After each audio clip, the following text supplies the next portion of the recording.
Hello, everyone. Welcome to the Cynthia Linox Show. I am your host, Cynthia Linox, here to remind you that we are still celebrating the beginning of a new year, 2025. We celebrate the entire month of January. But at the same time, we are adapting. We are adapting to the changes around us. There's so much that's going on around the world, in our nation, in our country, and just around us. And in most cases, well, we're going to have to adapt. We're going to have to modify some things, the way we think. We're going to have to get rid of things that no longer serves us. And we're going to have to make changes. As we go through this journey of self-discovery, we're going to untap. We're going to untap a lot of things, or let's say tap into some new things this year and really understand the importance of you going through this journey of self discovery.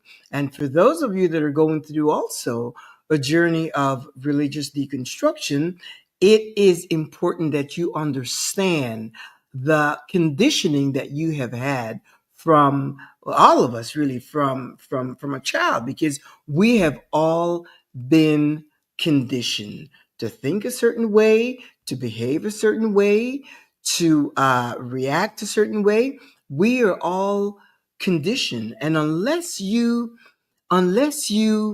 discover your own identity, your own individuality, you are going through life with a struggle, with a fight against yourself.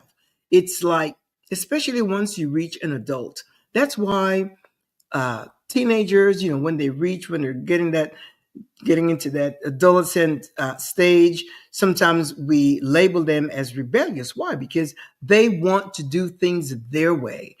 And if your individuality, if your self-expression was suppressed as a child, then as you grow older, you will continue to have a fight within yourself. Um, if as a child, let's say for instance, you were prone to sew, you like to design and you like to sew, or you wanted to be, you like to play with hair, hairstylist or so, and you are a male, gender male, and if that was suppressed, and let's say, for instance, the people around you suppressed that and said, what are you doing sewing? Little boys don't sew. Then you would not be able to become a Karl Lagerfeld, which is, a clothing designer, simply because that which you would have naturally developed was suppressed. So you grow away from the sewing machine when you could have become a great designer, fashion designer, and you take on another trade, perhaps business, perhaps engineering, the medical field, or somebody likes to work with their hands, or you may not have taken on a career and just really grow and work as a laborer. But and then at this time in your life, at this point in your life, what happens is that there is a struggle, there is a fight, because what you really wanted to be, what you really uh, was designed, created to be, was suppressed. A little girl that played with trucks, we would say, no, you can't play with trucks. She took apart trucks and things like that. We discourage it. Why? Because we, in our minds, in our culture, we assign certain behaviors to gender. Little girls don't play with trucks, little girls don't climb tree, and so forth. So we reach a point in our adult life where there is always a fight. So we fight against the things we don't, we want to be ourselves. And that's where we get trapped in an identity that is not really ours. Your parents tell you who they want you to be. Your teachers tell you who they want you to be. Your pastor tells you who they want you to be, and you become all things to all people except for yourself.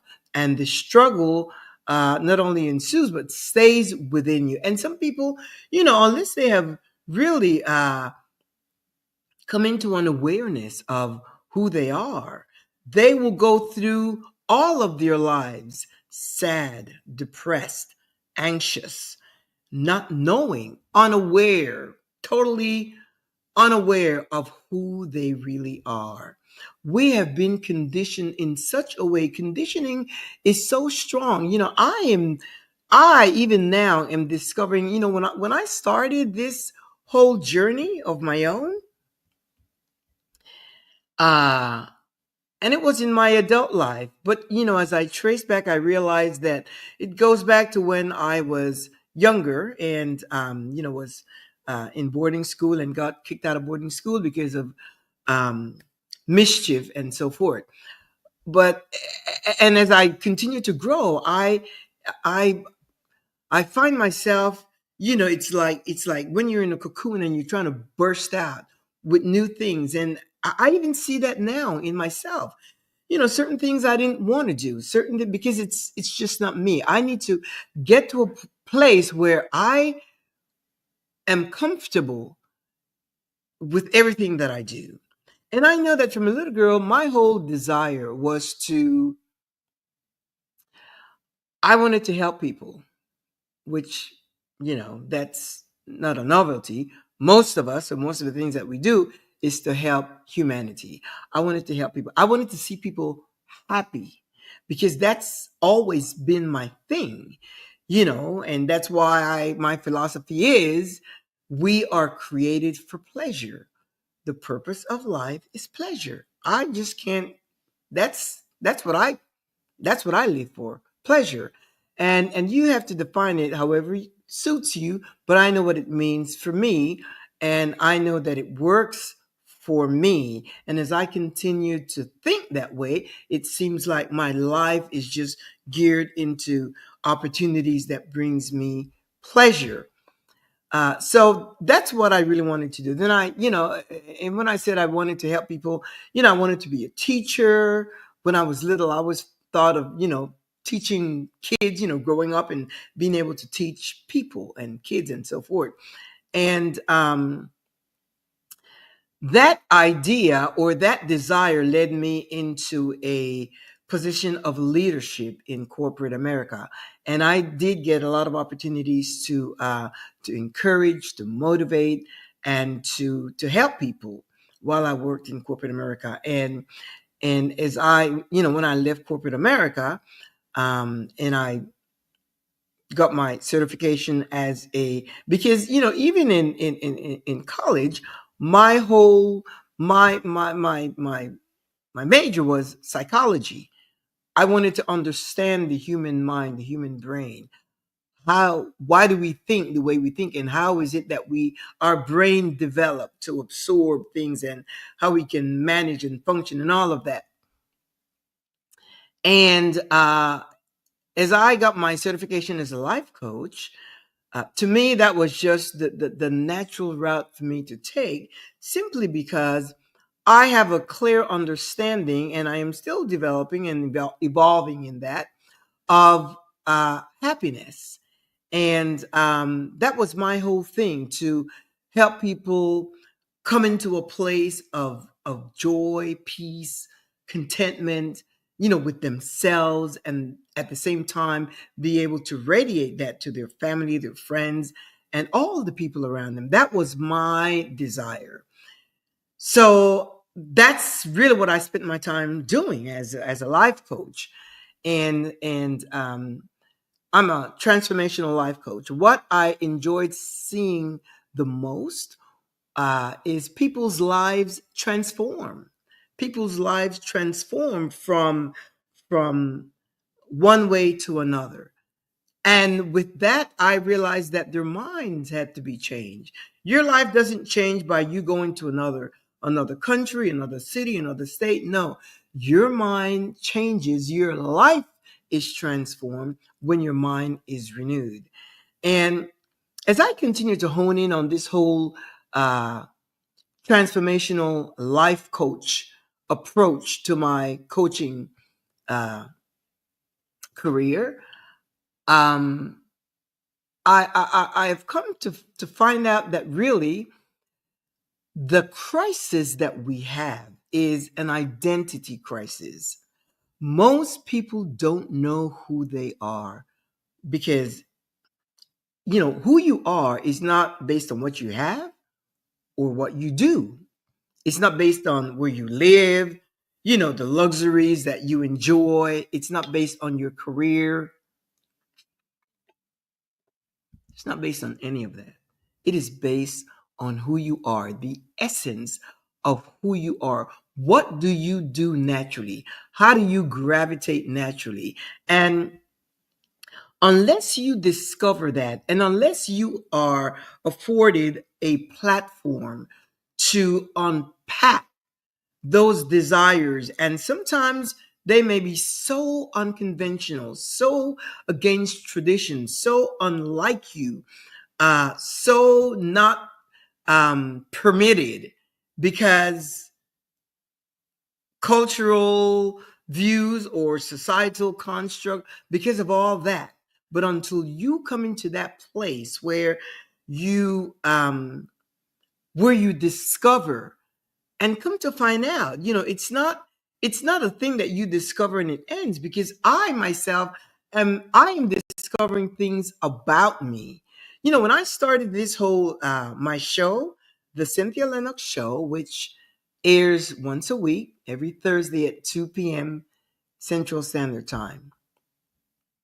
When I started this show, my whole I was trained, for this. And during the training you had to decide what is your niche, what is it that you want to do, what is your message, what is your brand, what is it that you want to offer, what are you bringing to the audience. And my whole thing, I said to the instructor, I said, I want to see people happy, I want to make people happy, I want to make them aware that life is for pleasure. And how you achieve that is by, renewing your mind, is the way you think, the way you process information, and so forth. So I started out with the happy mindset. That was the title of my show, the happy mindset. And as time went on, I knew that I had to make some changes, simply because I had to identify the need. Why? Where is it? What is it that people really need? How is it that your mind uh, can be transformed so that you can reach that place of happiness? And as it will happen, I start realizing uh, the area of need where people had the biggest need, and the things that would hinder them, the biggest hindrance people experience, why they could not grow, why they could not come into that place of happiness, because of the conditioning. We are conditioned to take comfort in suffering, to take comfort in pain, to take comfort in struggles, to take comfort in trials, to take comfort in testing, being tested. And we glorify those experiences as we're coming out on the other side. We talk about a breakthrough. We have to get to a breakthrough out of these experiences. And we glorify that. We take comfort in that. That is normal. If you're sick, you get used to taking pills. You get used to taking medication. You get used to taking all kind of uh, doing procedures, and that becomes the norm. It becomes normal.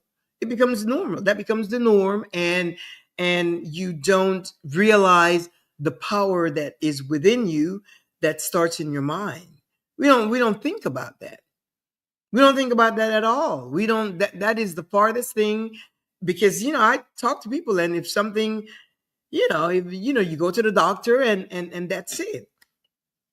And for those of you that are going through this journey of religious deconstruction, is that's even worse, because not only have you been conditioned by cultural experiences, societal experiences, community structures and things of that nature, but you are also indoctrinated into a religion that you have got to deconstruct from. With time, things change. Things change with time. Things change in information that is around us, technology, biology, scientific research. There are so many things that change, discoveries that we make. And as we hone in on these changes, we have to adapt to those changes. We have to evolve. We have to change our thinking. I mean, you cannot even talk to a Gen Z about a rotary phone. Why? They have no idea what that is. If they see it, for them, that's a relic. That's they don't have any idea what a rotary phone is. They have no idea. Why? Because things have changed. They don't even know, like today, we don't even have a house phone. Why? It's not necessary. Now we walk around with a phone. Everybody walks around with a phone. Everyone, I mean, if you don't have a phone today, it's almost like you're out of oxygen. Why? Because things have changed. And when these phones first came out, I was like, the first time some kind of phone came out, my husband got me one. It was a Casio phone, and I loved it. It was at that time it wasn't called a smartphone, but mine had the keyboard and the thing, and he had one of those flip phones, and so forth. So, and as time went on, I upgraded to an iPhone. Somebody told me about it, and I initially resisted changing my Casio phone for an iPhone. As a matter of fact, I was going to change it for a BlackBerry, because at the time, BlackBerry was the known business phone at the time. But somebody encouraged me, and she said, Cynthia, I know you, and I promise you, get an iPhone. If you're upgrading your phone, get an iPhone. You will never regret it. You will not regret it. And I did, because it's somebody that whose opinion I trusted, and they had an iPhone. And I got an iPhone, and ever since I have become an Apple girl. Now, my husband at the time, he had a flip phone, and he was happy with his flip phone. He says, all I need to do is make a phone call and get a hold of you when I need to get a hold of you. And I was having so much fun with my iPhone, and I insisted that he get rid of his flip phone and to get an iPhone. And he resisted. He resisted for about a year, or I don't know how long, 6 months, a year. He resisted, and I insisted. And when he finally yielded, we got him an iPhone, and today he doesn't even want to be left behind. If I upgrade mine, he wants to upgrade his. And so what I'm saying is that things change, technology change, uh, technology changes, and science, there are new discoveries. And as we learn information, you have to change accordingly. And if you don't set yourself up to change, you will be left behind. And for those of you that are going through religious deconstruction,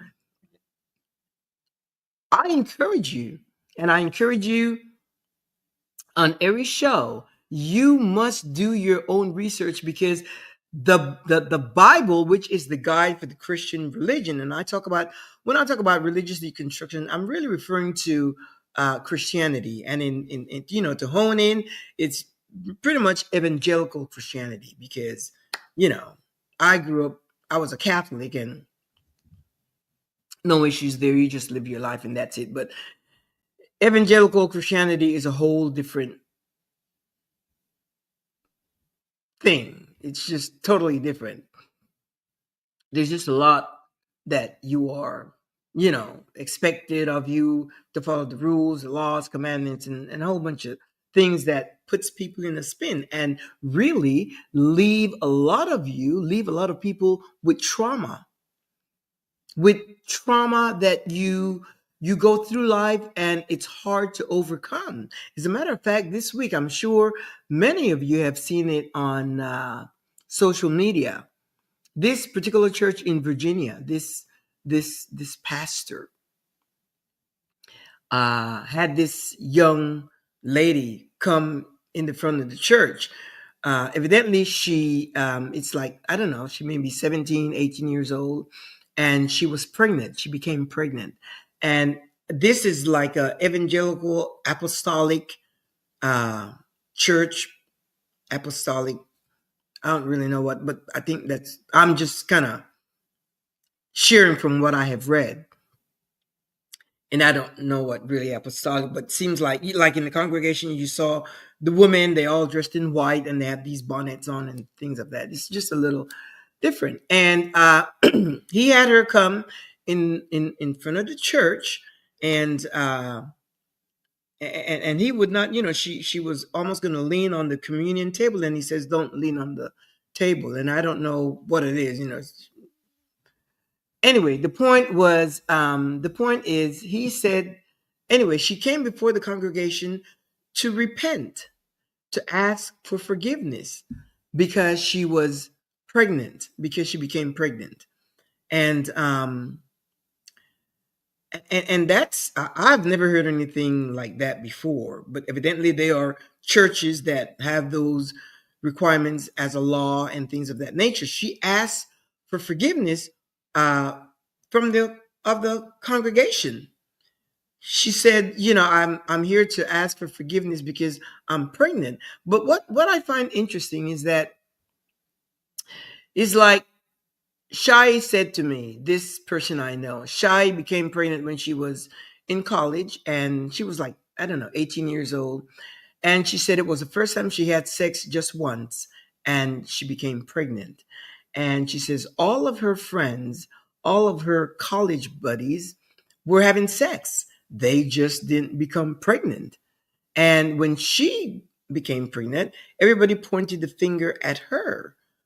But, pregnancy is just a manifestation of what a lot of people are doing. And it is alleged that the father of the baby is right there in the congregation. But it was not required of him to go before the congregation to ask for forgiveness. I'm saying that to say this. Is that, can you imagine the trauma that this? Oh, and another thing the pastor said to her, and he better not hear that they're having any kind of baby shower for her, because pregnancy out of wedlock does not deserve a baby shower. It's nothing to celebrate. And I thought that was pretty hard approach to something like that. First of all, I didn't know why she had to ask forgiveness from the congregation. I mean, that to me didn't make any sense at all, because it's like what damage did she do to the congregation? She got pregnant. Either you get married or you just go on living as a single parent. That's it. That's life. I'm sure there are other people in church that are also having sex. They are either mature or smarter or know how to protect themselves by using some kind of contraception or condom or something, pulling out, whatever. They probably know what to do, or it probably has not yet, uh, sperm has not met the right egg, and so forth, and so they don't show any kind of pregnancy. But she got, I don't want to say she got caught, she just turned out pregnant. And again, I don't understand that whole religious thing, but what I am referring to is the trauma that she would go through in life. And to back it up, a lot of people had comments about it and so forth. And one girl said, we're going to give her the biggest virtual baby shower, and she was just encouraging people to contact her, and we're going to give her the biggest virtual baby shower and create a GoFundMe and so forth. And I thought that was interesting because people were mad as hell. People were not happy with that whole thing.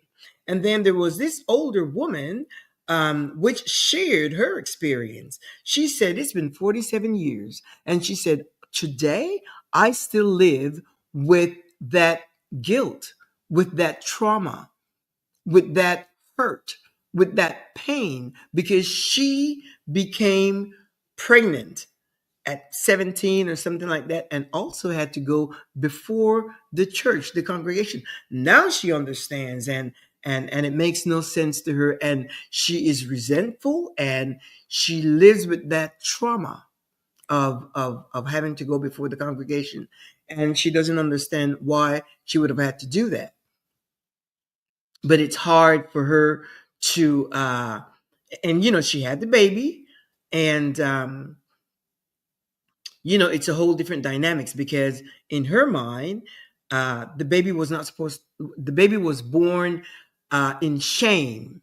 That was the whole idea. So she sees her son, she loves her son, but in her mind, the baby was born out of shame. And that shouldn't be, because if she, at that time, I don't know what options she had, but she had the baby, and in her mind, the baby was born in shame.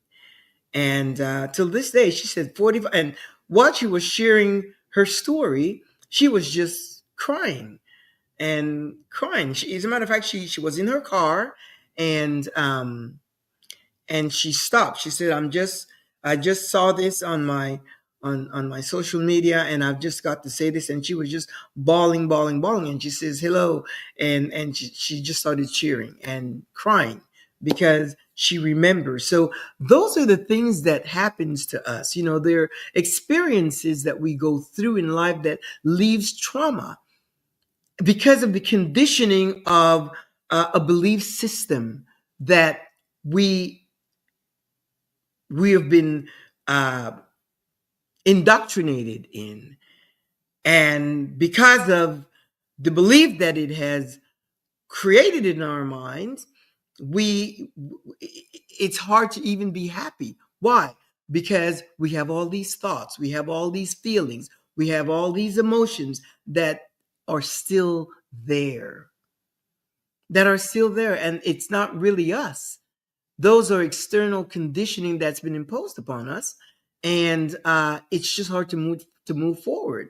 It's hard to be happy. Why? It's hard for her to be happy because she's got this thought gnawing at her at in her mind, and every time she looks at her son, all she can think of is not the love that she has for her son, because I'm sure she loves her son, but all she can think of is he was born in shame. Now, I don't know this person, and hopefully she hasn't shared that with her son. But if he sees the video that she made, and hear what she has said, that her son was born in shame, not only is she affected by the trauma, but that would be perpetrated right down onto her son, and he will believe that he is born in shame. So these things are important. When I talked about being a transformational life coach, and now really honing in on the area of identity, I think I have reached my niche, because I am learning of so many people that are really living a life that they were conditioned to live, and has now created trauma in their mind. There is this thing, somebody sent me a thing about some kind of a house.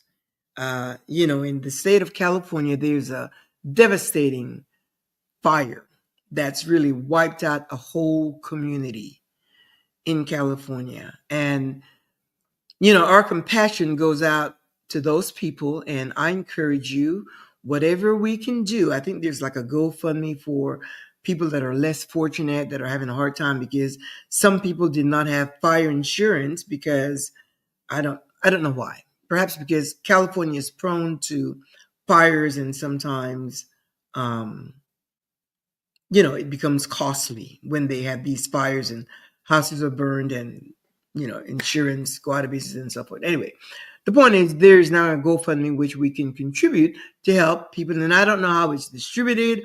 I don't, the source that I saw seems like a credible source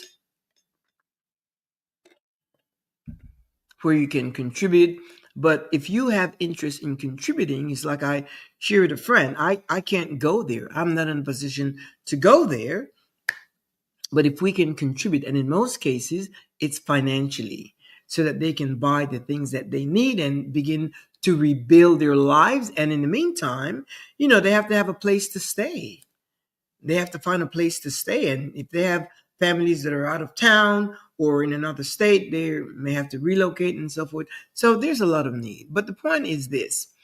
Somebody sent me a picture of a house, and it's floating around on social media, showing that this is that this house. I don't know if it's a church. I get the impression that it's a church, and how all the houses around the church were not were burnt down, ashes, but the house or the church was untouched. And I don't know what the whole point is of of displaying that that structure. What is the message behind it? Because if the message is because it's a church, and I'm thinking, it doesn't say that it's a mosque or a synagogue, so I'm assuming that it would be a Christian church because of the structure. It doesn't look like a synagogue and it doesn't look like a mosque, so I'm assuming it's the structure of a regular church. And in one, and I don't know if it's another one. Yeah, I think it's another one. There's another structure of a house that, where Christians live. And somebody said, this house here is a house of Christians, and it was untouched. And then this one over here, which is in another whole different distance, is a church, and it was untouched. Now, my thing is this.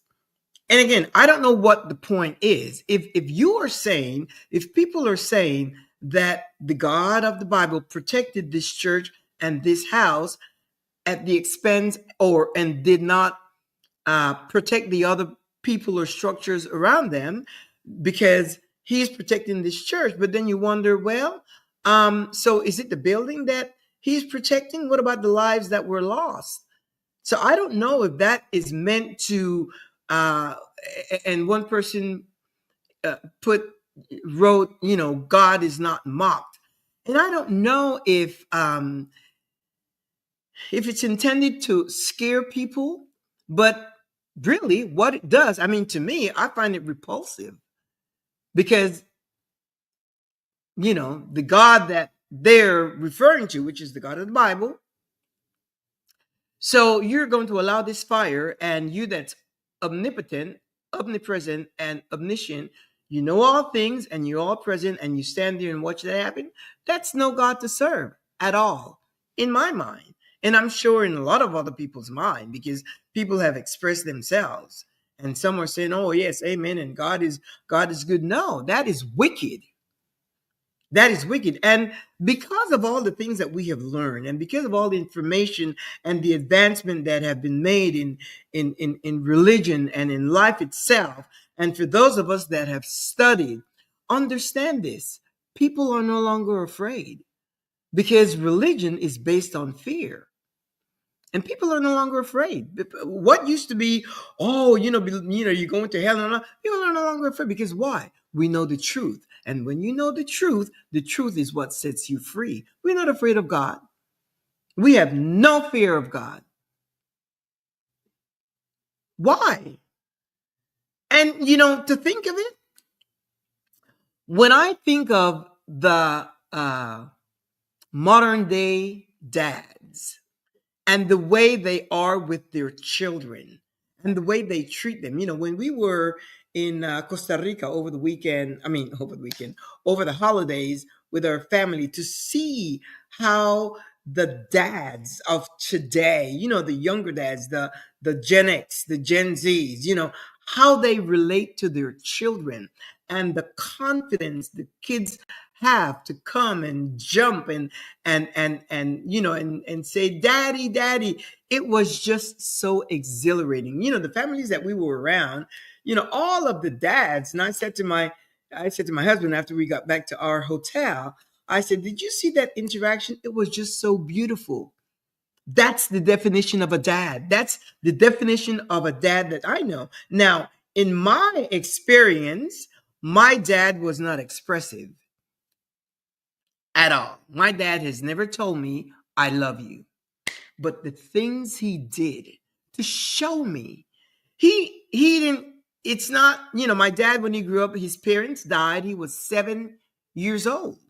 And he grew up with family members and so forth. So he didn't have that nurturing of that warm fuzzy nurturing. So that was all foreign to him, so he didn't have it to deliver it.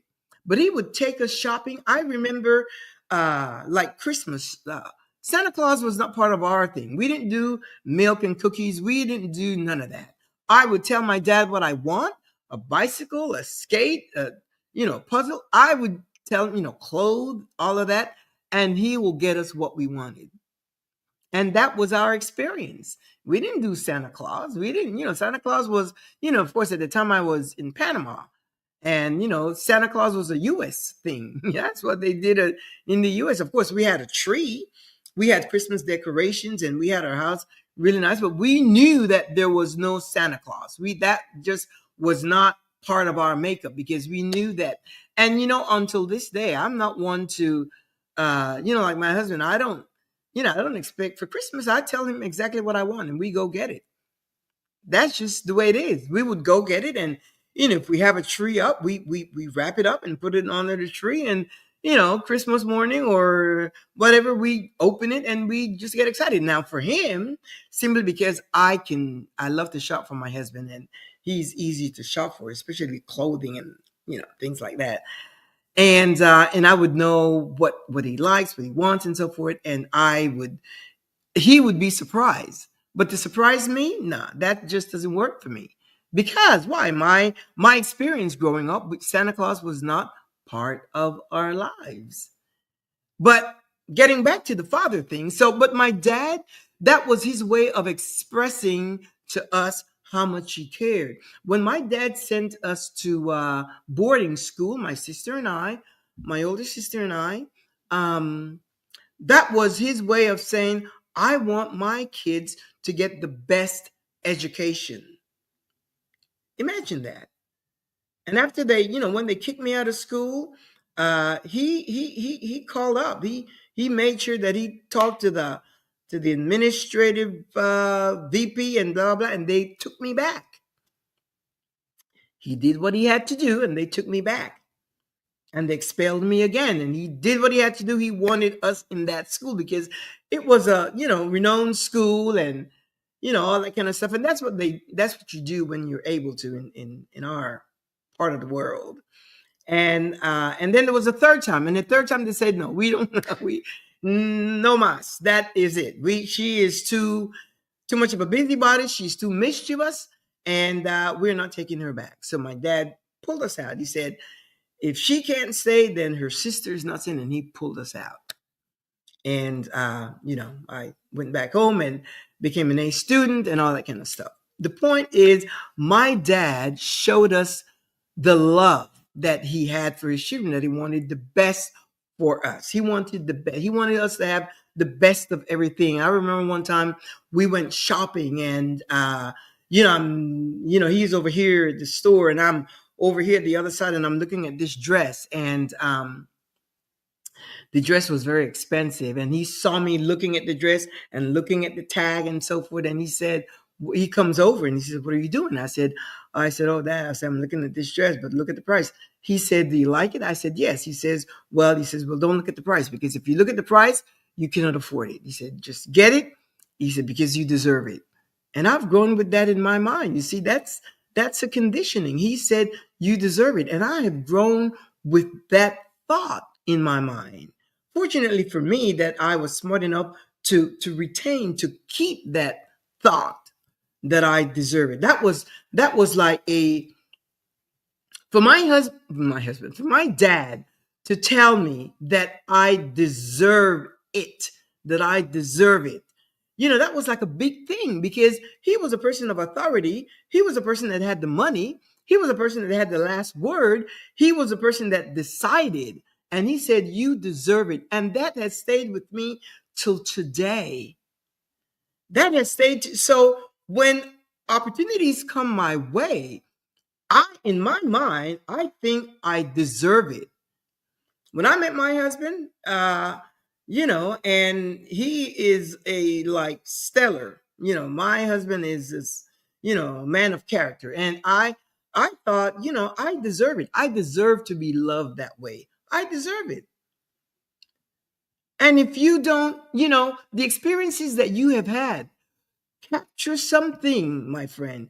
Get something that has been positive, that's been good, a good experience. Capture it. Somebody told you, "Oh, you're going to be a bright star. You're going to be such a great influence in the world, and you're going to be such a compassionate person and helpful to humanity." Whatever it is that someone may have told you, take that. Amidst all the conditioning that you have had, take that and own it, and use that to deconstruct from the things that are negative. So when I think uh, of this God with the fire and all of that, to me that is a whole negative experience.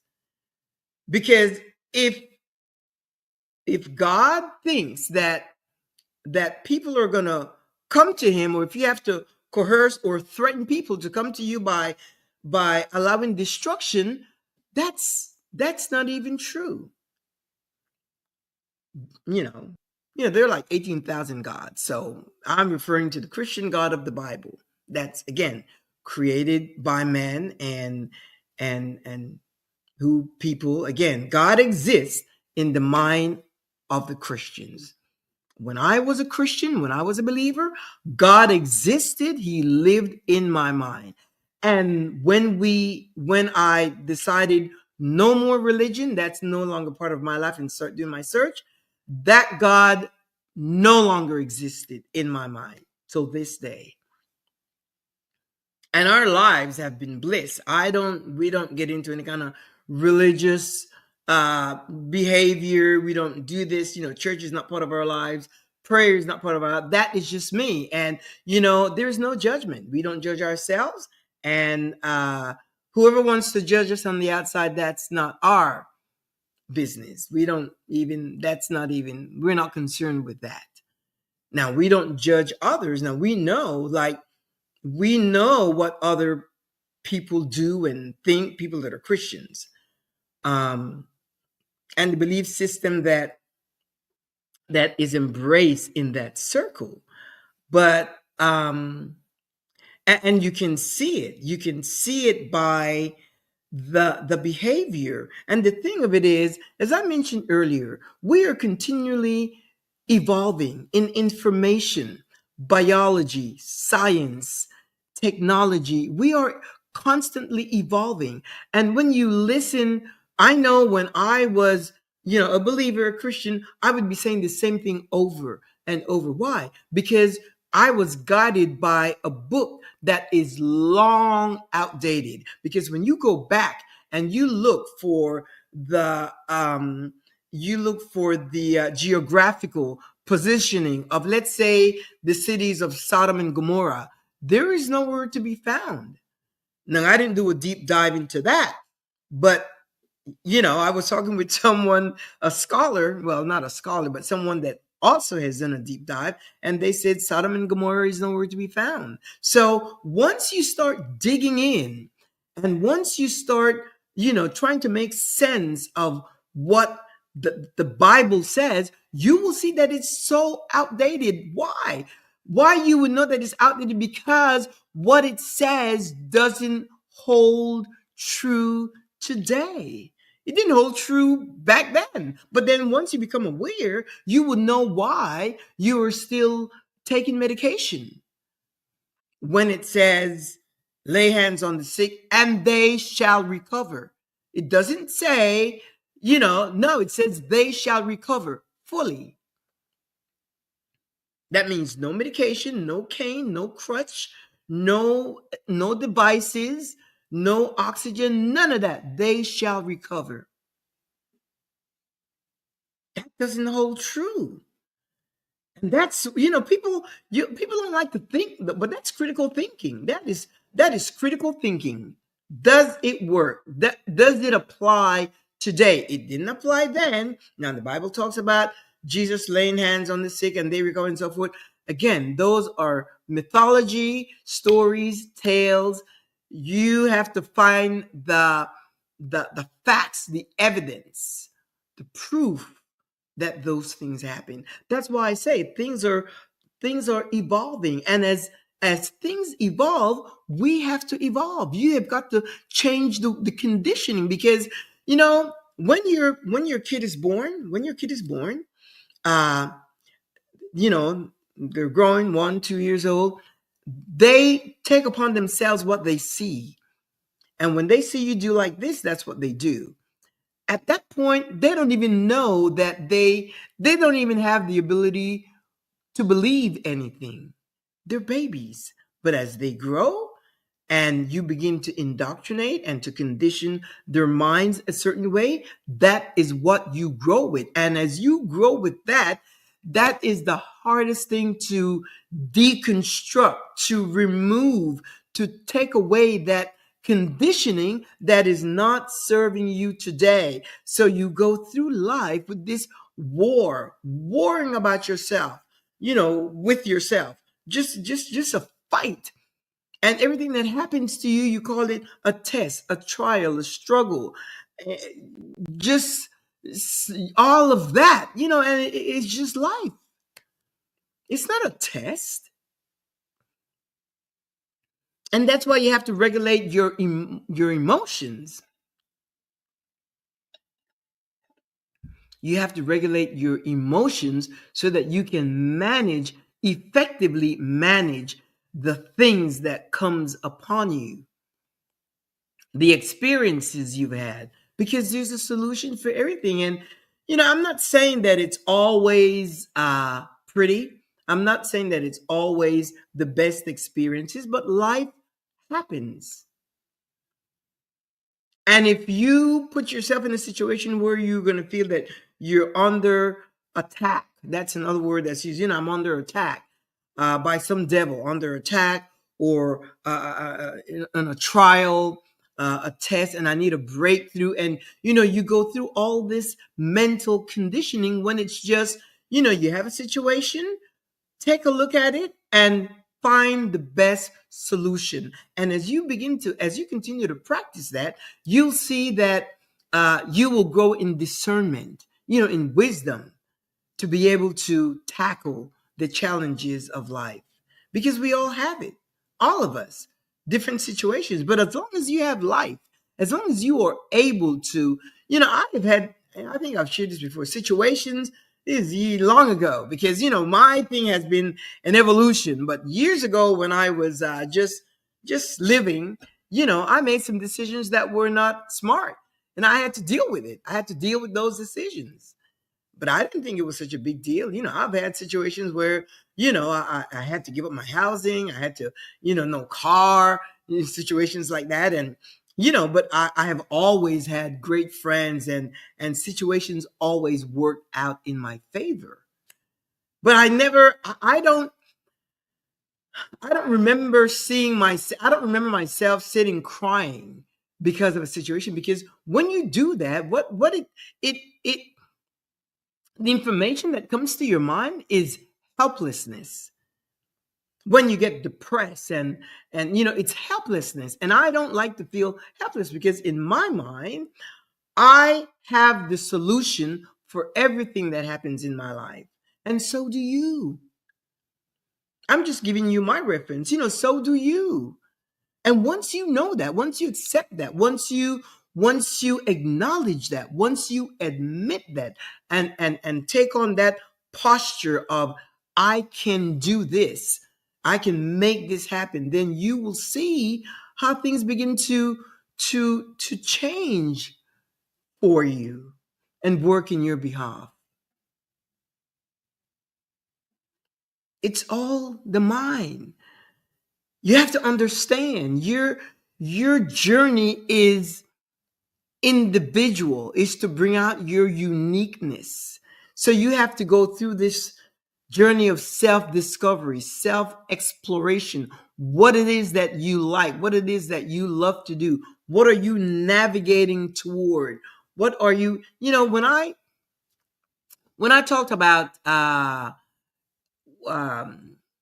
the happy mindset, and me wanting to see people happy, and then I realized that the people that came into my path were people that were going through these traumatic situations with religion. I don't want to deal with that. I didn't that was not my thing. And I said to my husband, I just keep coming back to that, but that's not what I want, because I am not religious, and I don't want anything to do with religion. And I have no fear at all. No fear of anything, any deity, any god, none of that. So I don't want to deal with it. But then when I experience the pain and the agony that people go through, physical, emotional, and mental pain, I see that it's madness. Why? Because religion is toxic. It is toxic. It affects your health. The things that you believe, and that there's a devil, and that there is hell, and all of that, and that there is a heaven, that when you die you die. I believe all those things, I mean, really on the surface, because I always question things, like, privately, in my mind. I would always say, like, and it's like I shared last week on my show. I said, I am not wired for heaven. That's not a place that I aspire to go. I don't, I'm not wired for heaven. I'm not wired for hell, and I'm not afraid of anything, of heaven or hell. That's just not part of my makeup. It's not part of my vocabulary. It's not part of my psyche. I don't think in those terms. But then again, there's so many people whose lives are hindered because that's all they think about. That's all they think about. And they're afraid to leave, to depart, because that is a place of comfort. And where there is comfort, that's where we stay. People don't want to leave the community of church. They don't want to leave the building. They don't want to leave their connections. They don't want to leave the associate. They don't want to leave that place. Why? Because it brings comfort. It brings comfort. But I'm saying, no, you have got, if you want to live a lifestyle of joy and peace, and just of fearless from this kind of indoctrination, then you have got to make some changes. The only way your lives will be transformed is when your mind is renewed, when you change your thinking, when you deconstruct from the conditioning that's been imposed upon you, and still is. Because if you're still part of that community, you're still hearing the same thing over and over and over. And that's how conditioning happens. When you hear an information over and over and over and over, and then it takes residence in your mind, in your psyche, in your heart, and you don't see any other way. But I am telling you, because I followed that for many years, over 2 decades. I followed those thoughts for many years. I used to teach that religion, the Bible, and all of that. I used to teach it, just at face value. It's not until after I left church that I start digging and searching, and then I realize, wait a minute, this thing is outdated. This thing is full of things that are not true. This thing is full of promises that are not kept. This book is full of claims that are not true, because that's what they are. They are claims. And I say that with all boldness. The Bible is full of claims that are not true, and promises that don't, people that, one simple thing, tithing. You that tithe, regardless, whether it's 10% or whatever it is, you should not have financial problems at all. Why? Because the claim is, when you give 10%, God will open the windows of heaven and pour out a blessing that you won't have room enough to to to hold. So you should have more than enough money to contribute to the GoFundMe if you feel so uh, sad for the people of California. You should be able, because you should have more than enough. And if you don't have more than enough, then right there answers it's right there. That answers your curiosity. Be curious. Why is it not working? Why do you not have enough to buy a house, to buy a decent car, to send your kids to college if you're a tither? Why not? But even if you ask God, he says, you say unto this mountain, be the, do what. There are claims and promises. And I share that for those of you that are going through this religious deconstruction. You don't know what to do, and you're afraid, and you're so conditioned that it's hard for you to get away from those thoughts. And you're questioning, and you're wondering, and it's there's some people that I know, years ago, well, 2009, when I took this step of stepping away from religion, and I would post things on social media, and they came at me like, I mean, like, with fury. They're like, how dare you, blah blah. And I don't know what happened. After a while, we got disconnected from Facebook, and now I see that these folks have awakened to the truth, and now they're flourishing in their lives. Why?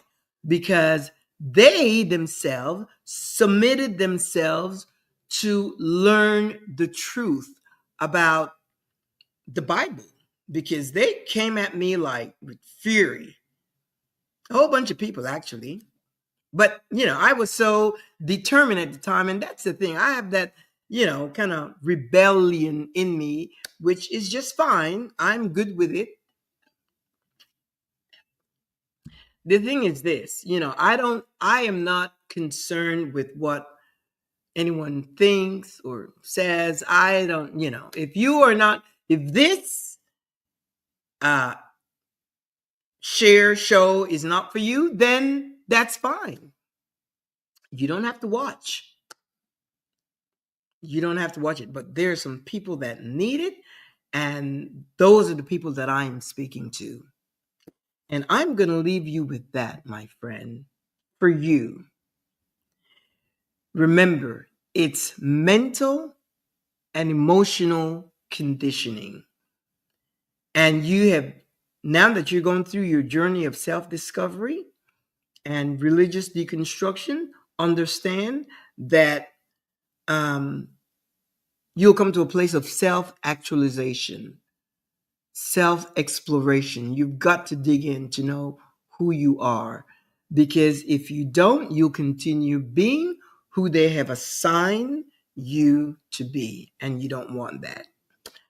Again, I'm going to leave you with that. I will see you next Thursday at 2 p.m. Central Standard Time. If you want to drop me a note, go to the CynthiaLinoxShow.com and shoot me whatever questions you may have. Again, I'm a transformational life coach, and I kind of hone in on the area of identity And I know that I can be of help to some of you out there. It's something that you can really develop on your own, but some people need coaching with that. So I'm available for that. There is a 30-minute complimentary time that I offer. So if that's you, then you can contact me at see those. And if you miss the show, you can always go to these icons right here. See Facebook, LinkedIn, and YouTube 24/7. I will see you next week, same time, same place. In the meantime, have a fantastic weekend and